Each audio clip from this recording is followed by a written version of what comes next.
Assista agora a mais um lançamento com a qualidade Vídeo 3.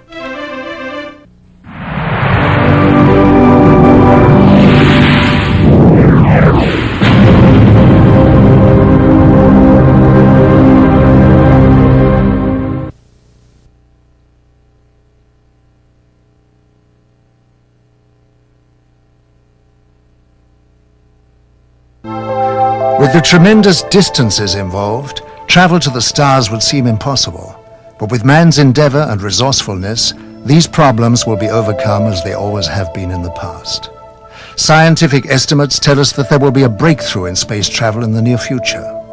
When the boundaries of distance break down, the Earth will become our home, the universe, our world. From a point of physics, there are possible models today which may enable shortcuts in the space-time continuum. One of these shortcuts may be black holes. Black holes are the remainder of very large stars which have collapsed to a so-called singularity. And when stars do collapse to a singularity, they leave a tunnel, a gravitational tunnel behind, a rotating tunnel. And in this tunnel, space and time has a completely different meaning than to the normal usage that we make of space and time. Thus, in a tunnel, the so-called Einstein-Rosen bridge, time runs backwards. So a spacecraft which would dive into such a tunnel would move forwards in space and backward in time. When we talk about hyperspaces and opening up the number of dimensions, and if we were to build a vehicle, if our science has progressed to this point, our technology, the applied science, if we develop a vehicle that is capable of doing that, traveling across the universe is not traveling through one space. It's flipping into these other spaces where the other one is only a short space away, a few inches away. And so you're talking about flipping rather than going like an arrow through a space-time or a bullet. You simply flip and flip back, and there you are. And so with the control of flipping, you could flip from here, and then you could flip up into the third or fourth dimension higher than this 3. And you could flip back into this dimension, this space-time, only you could flip several galaxies away. You could jump between galaxies. A third possibility may be dematerialization. Science fiction authors have always mentioned this possibility, and although this may be utopia to us today, sometime in the future it may be possible to dematerialize a spacecraft into pure energy and then beam the spacecraft, the speed of light, to another solar system where it would materialize again, reassemble again, thus bridging these vast distances. If we have a hyperspatial model, then simply by turning in another direction, a right angle, we would lose one dimension. When we turn 3 right angles, we lose all 3 dimensions. And that would be called full dematerialization. As far as we're concerned, when you turn 1 dimension, you would have lost one dimension, your length, and so you would appear to be a flat plane. You would appear to be a light form. By the way, some 83% or so of the UFO phenomena are just lights at night anyway. Most researchers throw those away. Those are the interesting cases.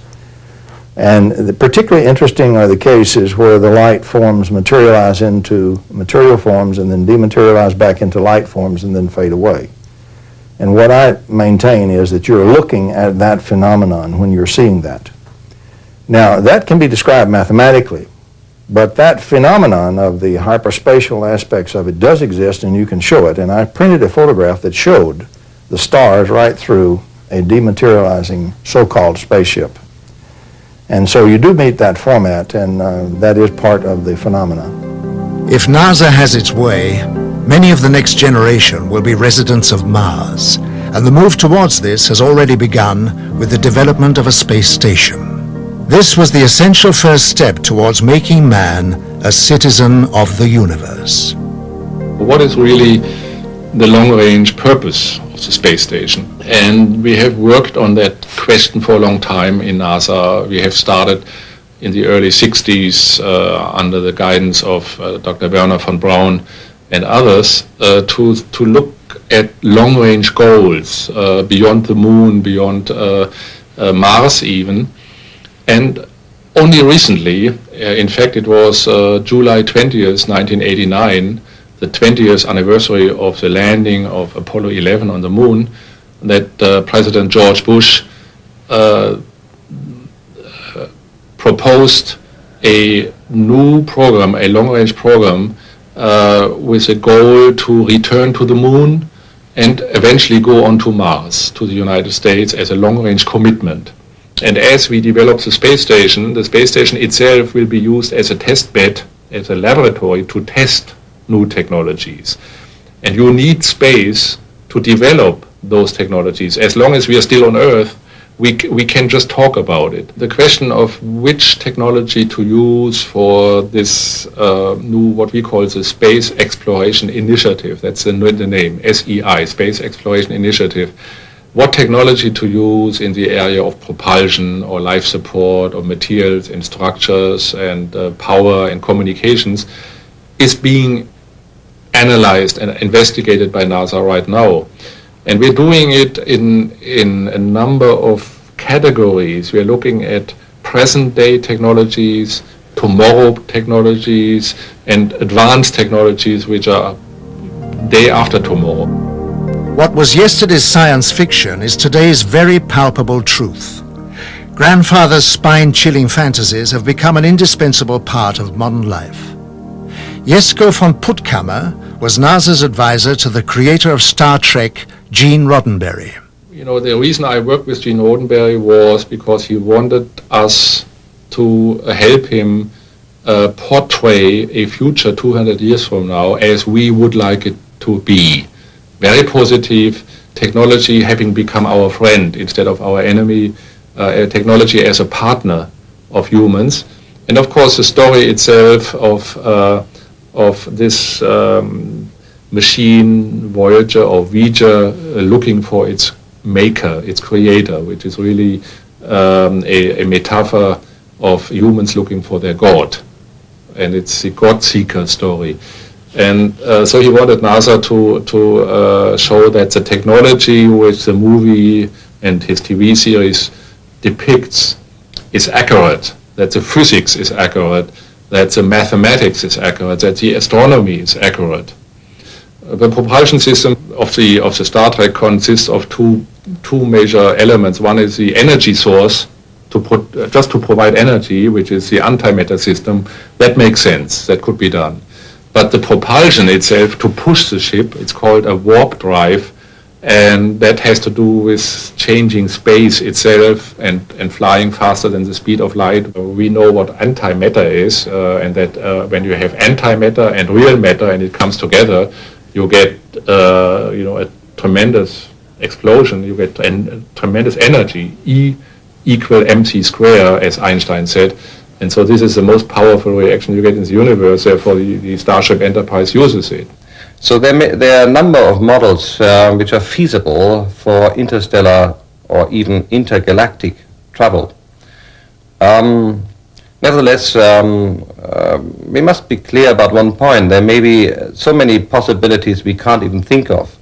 So at the moment we have theoretical models, but a highly advanced civilization, another solar system, much older than we are, may have discovered fantastic ways of traveling among the stars. And for them it may be like traveling from London to New York, traveling from Epsilon Eridani to the solar system.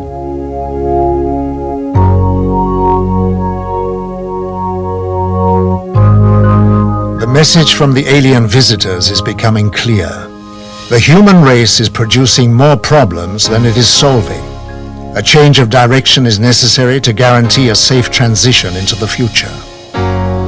They are here to warn us. They started this program a couple of thousand years ago.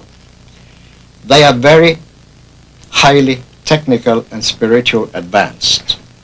These people have a technique that they can foretell development in cosmos for centuries. And they knew thousands of years ago what were going to happen on Earth. So they prepared for that situation. And we go forward to our time. Now they are here in our atmosphere in large numbers. They have always been here, but now they are here in large numbers to look over what we are doing, simply because they know that we'll kill ourselves in many ways. If we don't push the button, we'll be killed by poison. If we don't kill each other by poison, we'll kill each other by too many people.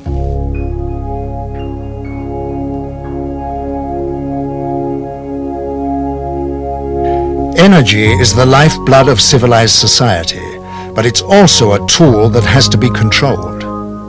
They are flying on what we call free energy. They take it out of cosmos and fly on it. And you could do the same with your boat, your car, your machinery. Everything on Earth could be completely free. Do you think that the oil companies and the coal companies and the atomic and so on and so forth would accept it? Never. Despite our problems, we have gained a new conception of cosmic energy. It turns out the universe is filled with energy, mind-boggling amounts of energy. As we like to point out, 1 cubic centimeter of vacuum, according to modern physics, can be calculated to have energy that can produce more mass than is in the observable universe. There's plenty of energy in the pure raw vacuum. We need to find a little process to get just a little bit of that, even the most inefficient process imaginable. 10 to the minus 80th, for example, is a great efficiency for this, and we can do that. The point is, we do not live in a closed system. That's the old physics. The new physics, since quantum mechanics, the vacuum is a source of energy, but it's a peculiar kind of energy. Let me explain the peculiar kind. When a bird flies in and sits on a power line, he sits on a very high potential, but between his 2 feet, he has no potential difference, no voltage. And so even though from the line to the ground, it may be 100 million volts, to use a theoretical figure or a hypothetical figure, the little bird can sit very happily with his feet on this supposed 100 million volt line, and he has no volts across his body. He's very happy and doesn't even know it. Let him touch one of his feet to the slightest thing that has the slightest difference there, and he'll fry to a greasy spot. Now, in the vacuum, we have the same thing. We have an extremely high potential or charge of the vacuum, but we're immersed in the vacuum. And so the question is, we are like the little bird. Normally, what we put in the vacuum, we don't have any difference between 2 pieces of our machine, so we can't get a current. An analogy I use of tapping a paddle wheel in the river, what we tap the energy from is the current of the river, not the pressure in the water. And so our problem is to find a way to tap the pressure, so to speak, rather than the flow, or to convert the pressure into a flow. That can be done, and we can tap the inexhaustible energy that's in the vacuum, and it has been done. And when we do that, we can get plenty of clean, free electric power, right, straight from the vacuum itself. So, do I believe in free energy? I can prove conclusively that the energy is there. Nature has been very kind. We are free to do anything that we are smart enough to discover how, but we've got to use our brain and our mind to discover how. But the mechanism is there for us to do it. I fully believe that. And inventors I work with, I will state point blank, at least 2 of the very brilliant inventors I work with have produced free energy devices that are real and do work, and I personally have measured and dealt with the devices. They're real, they work, it can be done. And so it's an energy which has the aspect of restoring the biosphere and restoring life. For example, it's clean, so you wouldn't have all the pollutants from burning fuels and so forth, and for the nuclear byproducts and so forth. It's very clean fuel. You have absolutely nothing left but just energy. And you can transform it from either negative to positive. If you need the form of positive energy, you can do that. And you can transform it back to negative, and you can reach a very nice energy balance in nature. It has some other very positive benefits that don't show at first glance. The Earth, Sun, and Moon are connected not only by radiation of the normal electromagnetic energy, the external scattering stuff, but the half that's left out, the internal hidden energy. If you pollute one part of this system, the pollution feeds and spreads to the whole tri-system. Literally, we are polluting not only the Earth presently, but we are also polluting the Moon and the Sun in the scalar components. And that's what is gradually being radiated back to us. And so the very vital part of the energy that living systems have to have continually to be living systems and maintain their life is slowly being affected. And of course we need to clean that act up right away, because that's the worst kind of pollution we can possibly have. Earth, the gem of the cosmos, a living, breathing miracle of creation, the home of mankind, a partnership of dependency and loyalty to each other. The passing of time saw man forget his loyalty. He began to poison and suffocate his planet because of his growing need for power to fuel his technology. A scientist of great wisdom and vision, Nikola Tesla, foresaw this danger and offered the world his discovery of the magic wave as pollution-free energy. His offer was rejected. Tesla gave you multi-phase power, he gave you AC power, the practical transmission of electrical power, the rotating electromagnetic field that made motors and generators possible, and so he literally helped you bring in the electrical 20th century. Had it not been for Nikola Tesla, your cities would still be dark, you still would not have electric power, and you'd still be struggling around in the dark. So yes, Nikola Tesla was important to us. Had we listened to Tesla about the other parts of the magic wave he had discovered, he would have given us cheap energy. I delivered a paper in Ottawa, Canada, where I gave the actual mechanism by which his amplified transmitter, his magnifying transmitter, actually worked. There are over 1,000 papers in the scientific literature that show that mechanism is real. It would have worked, and he could have given the world cheap energy. You could not, however, have had a power meter on that you sell it to folks. They could have tapped it cheaply and freely just for building the antennas and putting in the taps. And so the powers that be suppressed Tesla and Tesla's work because of the fact that he was going to get the power meter off of your power. He would have given you cheap energy and cheap power and clean power. He did give you radio, he gave you fluorescent lights, he gave you the things that made motors and generators, and he gave you the electrical 20th century. He would have given you a lot more had we listened to Tesla and funded him. Tesla's advanced knowledge of the laws of electricity and magnetism, combined with his ability to put them into practice, gave him foresight into the next generation of electronics with regard to light and its structure. He was an ambitious man who was a great favorite in society, where he would show a light bulb in his hand burning without any electrical connection. Tesla said, "I could only achieve success in my life through self-discipline, and I applied it until my wish and my will became one." He was a magnificent genius, and had he been funded to continue his work, the world would have been 100 years further in science than it is today. Here some 80 years later, so to speak, after the collapse of his magnifying transmitter, and here we are trying to rediscover what Nikola Tesla was doing right at the turn of the century. And so we're almost a century behind where we should be. That's the importance of Nikola Tesla. Progress is the process of moving forwards and not backwards. It is a combination of achievement and forward vision which serves its creator without fear of unforeseen consequences. There can be no progress if these rules are not observed. People always back something they call progress without giving it a proper definition. I think technical innovation is not progress by a long way. Technical innovation can only be progressive when it is combined with a step in the direction of humanity, and it's just that I miss. Nuclear power stations are not progress. Because of this monstrous gigantomania in the buildings and the walled-up concrete areas and the risks, you are here playing with a fire that can't be put out, and the risks are extremely inhuman.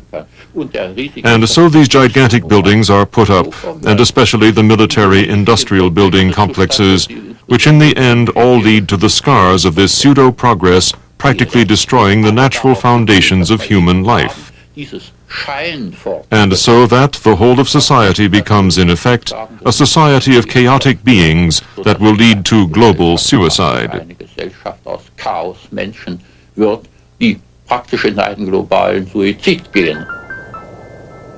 Real progress is being made in a laboratory in Canada. Here, the full significance of the physical laws of light and space have become clear to John Hutchison, and he is utilizing this knowledge to produce cause and effect experiments which lead to an understanding of the harmony of nature. Science, in harmony with the laws of nature for the good of mankind, will hold great values in many fields and would advance its course beyond our present comprehension. John Hutchison has been working in the areas of electromagnetic forces and the changes in the molecular structure of materials for many years. He has in this time achieved a breakthrough in anti-gravity knowledge, providing spectacular examples of heavy objects flying through the air without any visible signs of propulsion. He has also made amazing discoveries concerning the alteration of compositions of materials by subjecting them to a form of electromagnetic bombardment. We're looking at something which you know shouldn't be happening. The result of these experiments showed in graphic detail metal heating to a near liquid state without heat. Hard metals would turn into soft rubbery objects, proving that any substance could change its form if the science involved was understood.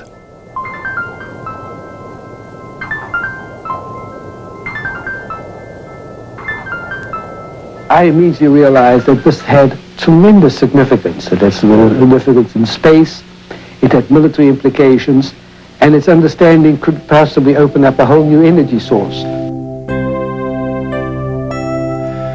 Hutchison is one of the growing number of scientists who realize that by applying physics to the natural laws of the universe, science will be taken into areas previously unrecognized.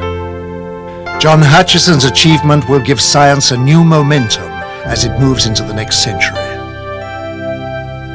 Some of the work of the lone inventor, John Hutchison in Canada, Vancouver, Canada. Hutchison takes two Tesla coils and essentially puts in the center of them a target, which in every target has certain nonlinearities, and then blasts away with these two coils at them. Basically what he establishes is an electromagnetic fighting itself, electromagnetic forces fighting themselves. And gravitational force is made when, a gravitational potential is made when electromagnetic forces fight themselves to a draw, when in other words the gradients become zero. The gradient vectors or the resultants become zero, but the two forces are still in there slugging it out. All the energy is still going, the work is still going, but it's trapped locally. That's internal energy, that's what gravity is. And the Whittaker paper tells very well how to do that.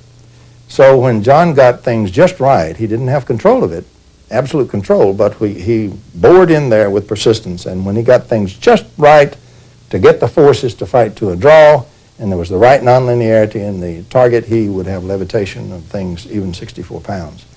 He would also, another thing you do with such a thing is you cause the magnetostatic potential to change a vacuum. In other words, that's pole, an unfortunate name in magnetism. But in other words, it causes deposits of monopoles inside materials such as metals. And you'll literally have the monopoles repel each other, and you'll have the explosive separation of metals into all kind of grains and structures according to the waves in the Tesla coils that you're bombarding it with. And so he produced magnificent breaks, Hutchison did, in metals and splits as if it were Venetian blinds. And another thing it does, since this stuff comes from the nucleus out, it doesn't go through the electron shells. Its medium is the nuclei. What you have then is you have changes in the atomic nuclei and which result in lattice changes. You have the production of alloys which cannot be made in this world with normal processes. And some of those alloys appeared in John Hutchison's work. as a result of that kind of bombardment. Another thing you have is once charged with scalar radiation, the nuclei then continue to discharge over a long period of time. And so the material continues to change, alloy form and so forth, over a period of even a year. And you had those changes occur in his work also. He was reproducing and has been reproducing some of the work of Nikola Tesla and even some of it going further. But that's what he's doing. What he's doing is real. And unfortunately, most people regard John Hutchinson as being a little bit off and not really understanding electromagnetics and not really understanding a Tesla coil. Nothing could be further from the truth. He's doing the real electromagnetics. He's doing the kind of electromagnetics they don't know anything about. He's doing electrogravitation and real Tesla work. The technology that we are aware of is quite staggering anyway. But then there is also the technology which the governments are putting together, which we don't know about, and they've obviously got their own reasons for their secrets. But if we had any comprehension of how advanced this technology was, then I think people would then begin to realize that even our own people are far more advanced than they would believe. And once they can realize how wrong they were in this direction, then they can start to wonder, well, if we are as advanced as this and with no idea of this, is it not feasible that there is something out there which is more advanced than this? And perhaps all the technologies which are being put together at this moment in time are catching up on our alien friends, which I very, very much doubt. But I'm sure that is the reason this technology is being put together. You've got to realize that things are not always as they seem. And once we can get out of this thinking, out of this box we're in, that there is something more than what we are being taught, what we have learnt. There are things outside the scope of this. Then I think you'll begin to see the potential for people from out there visiting us. And not just now, not newly visiting us, but have been visiting us for hundreds of years. Our presence within your solar system is to observe the evolutionary progress and environmental changes occurring not only to your planet, but to its people. Using a special observational technique enables us to foresee potential difficulties which may arise and, if necessary, give you advice on the course of action you need to overcome it.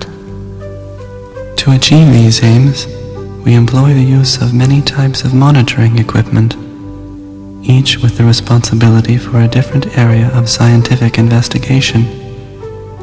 Our use of telemeter discs of all sizes as remote-controlled sophisticated recording and analyzing vehicles is one of the many types of drones. We observe every aspect of your world and its inhabitants, from the environmental changes and pollution levels to the microbiological disease potential of mankind. Our techniques also enable us to record and analyze thought patterns and therefore anticipate man's course of action before it is taken. There is nothing about your world and its people we are not aware of. The truth about UFOs may be painful for us to face, and this might provide a continuing rationale for the government to maintain secrecy. But the truth will and must be known eventually. Continuing our denials and fears, in my opinion, are only adding to the problem. We are all in this together. In a time of opening relationships with the Soviet Union, we have the potential for radically demilitarizing our foreign policy, reallocating those resources toward preserving our planet and opening ourselves to the global village.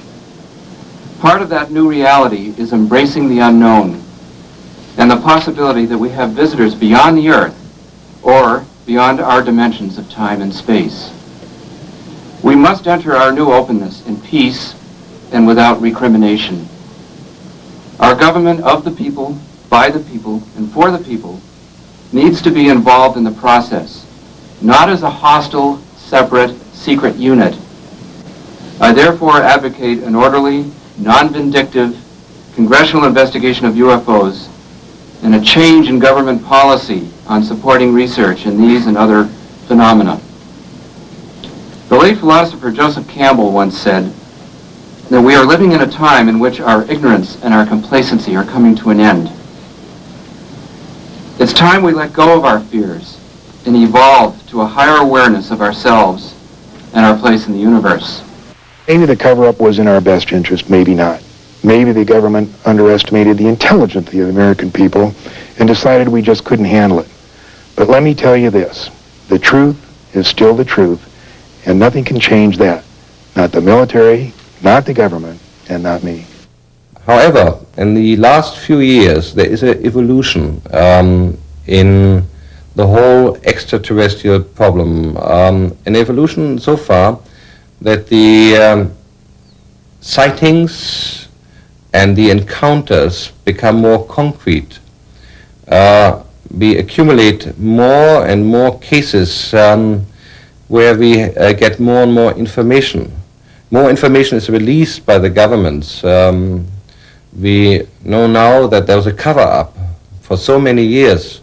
We have always speculated about this cover-up. Now we have proofs. We know that the secret services, not only in the United States but in other countries, have really fooled the public. And very likely extraterrestrial visitors know about this plot. And it is not surprising that in the last years more concrete information is released. Probably this may be a preparation for official contact. Perhaps it's in the interest of extraterrestrials to establish contact because humankind is in a very difficult position. This does not imply that we must depend on extraterrestrials to save our planets. We have to do it ourselves. But nevertheless, we are in a phase where we possibly take the next evolutionary step, a step that is so important because it will decide whether we will survive or simply vanish. I oscillate between pessimism and optimism. I mean, there's every reason to be pessimistic about the future. I mean, every sign of disaster is coming upon us, ecologically, population explosion. You know, there's so many reasons why the present system can't continue. So the real question is whether humanity becomes extinct, civilization collapses, whether that happens, or whether somehow we go through a crisis and emerge into some new relationship with each other and with the natural world and with the spirit that lies behind the natural world and works within it. And I'm an optimist, so I hope that sooner or later we'll arrive at this new state of harmony. But I don't think we'll arrive at it just by waking up one morning and finding it's happened. I think that we'll have to go through a crisis first.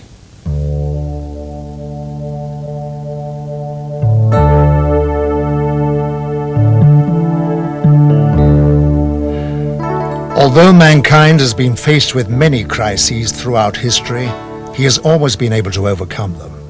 Today, the vast power and unlimited potential of man's mind is understood. In fact, he's created computers that can pick up and even reflect his own thoughts. Man is a complex whole, possessing the capability to make matter visibly change. With the power of his mind, he can tap the energy source of the cosmos to manifest all possible necessities of life for himself. Thoughts are energy. Energy influences matter.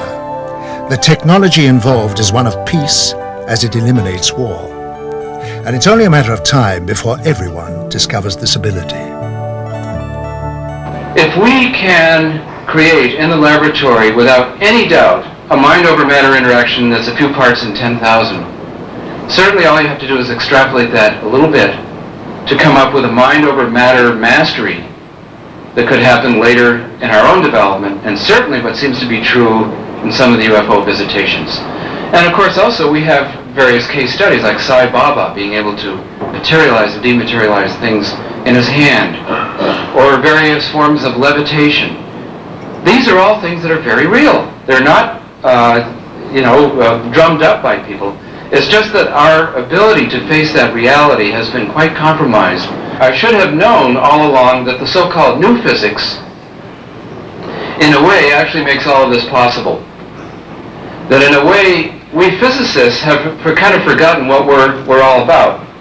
Einstein one time said that the whole purpose of science is to awaken the cosmic spiritual feeling. And we scientists are among the last to embrace that.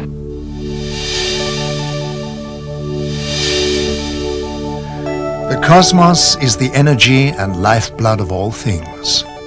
Man is part of this energy and therefore holds the potential to achieve literally anything. Science is in the early stages of attuning to this enormous reservoir of knowledge, where anything is possible. Our comprehension of such things is limited only by the painful realization of change. The idea of a living cosmos is such a new concept that we have not accorded it its rightful place. Contrary to the popular view, it can be shown and conclusively proved that that has an internal structure of incredible order and beautiful order. It's filled with electromagnetic waves going in bidirections. Pick a frequency, there's a wave going in one direction and a wave in the other direction. The wave that's going backwards is an anti-wave. It's a time-reversed wave. And the vacuum is structured, this potential, a vacuum is just potential is all it is. This potential is filled with the harmonic series of these waves. And so it structures spatially by bidirectional wave sets, and it structures vertically in terms of harmonics. Now, if you then invoke this structure, and you do that with a nonlinear material, and you put in one wave in the nonlinear material, that material will take from the vacuum that excess structure because it turns everything into a potential, and it will put out multiple frequencies and harmonics. That's what nonlinear materials do. Interestingly enough, if you take time-reversed waves and put in those harmonics, when they back up through, they will restore one wave. You can gather the energy and collect it and integrate it together and produce a single thing of much greater energy and lower frequency. And so what you have is the vacuum structures in frequency and spatially, and the connection are waves. And by the way, these waves do not have to move at the speed of light. They can have much greater velocity. Now, the importance of Whittaker's work is that he showed that if you were to take sets of waves that you made on the bench, you made a wave and its anti-wave, and you made the harmonic and its anti-harmonic, you'd have to have at least one interval. In music, we would call that an octave, from C to the next C, for example. If you had at least one octave or one harmonic interval, you would then have a structured vacuum. Now, you can build such sets as these any way you wish to, and each one of those sets is a special form that you can build on the laboratory bench. There is a set, for example, that contains the electromagnetic parts that generate typhoid. That's Kazanashev's work.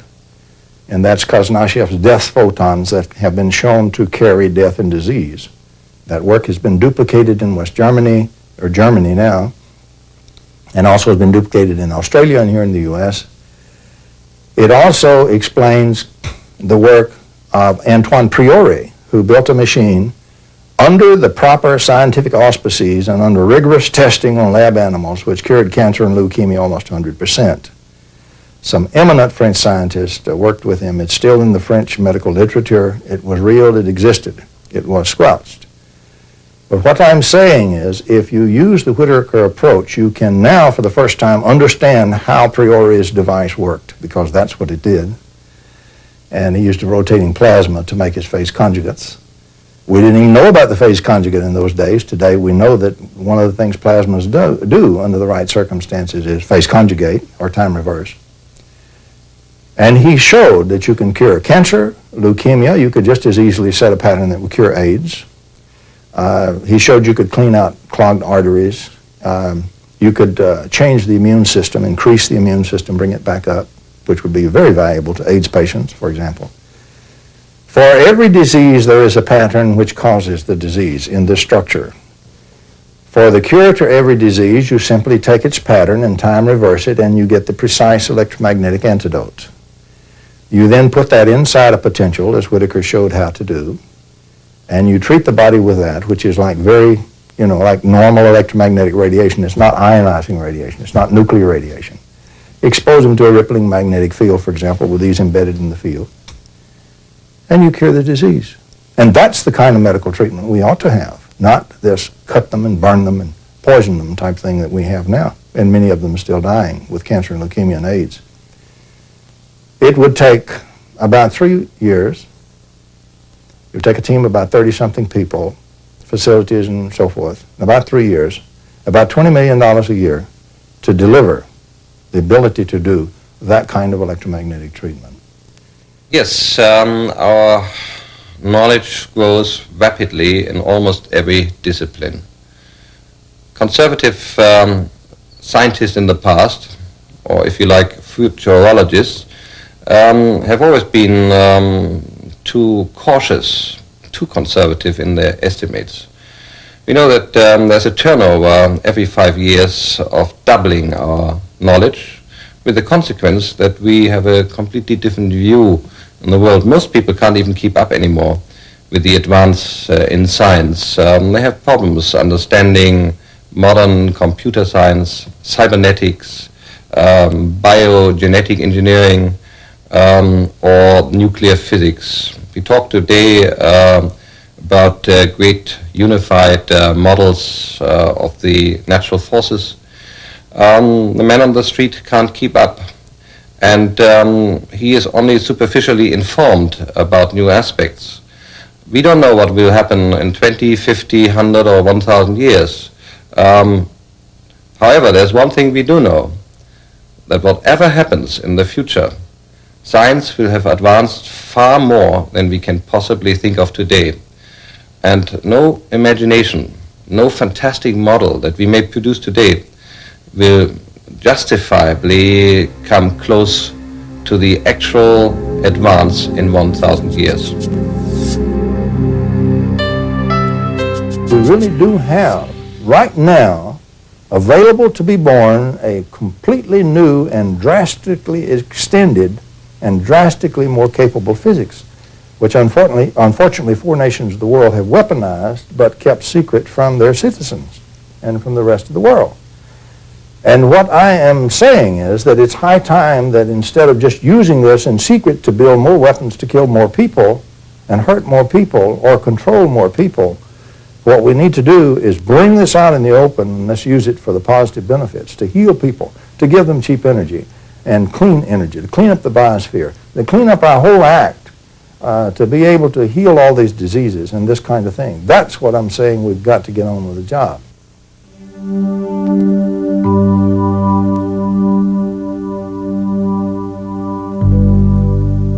Life on your Earth is dependent on new sciences and technology to achieve advancement. When your governments were first introduced to our advanced technology, their reactions were horrendous. Because the motive to gain power and control people was foremost in their mind, the technology was suppressed from the world. Technology should be made to work for the good of all, and placed in the hands of people of understanding who care and can control it towards a free world.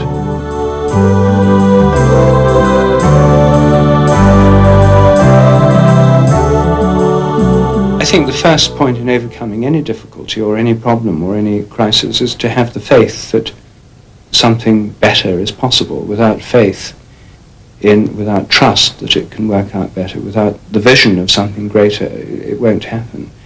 So I think we have to have some kind of vision, some kind of faith. In traditional Christian terms, this is the idea of the kingdom of heaven. And most visionary schemes in the West are under the influence of this Judeo-Christian model, that at the end of history there'll be a new era, a new dawn, a new age, the kingdom of heaven. A utopia. Well, I mean, there are many different ways of formulating this. We have to think this. I think it's built into our whole civilization. It's very difficult for us not to think this. Or at least if we don't think it, we despair.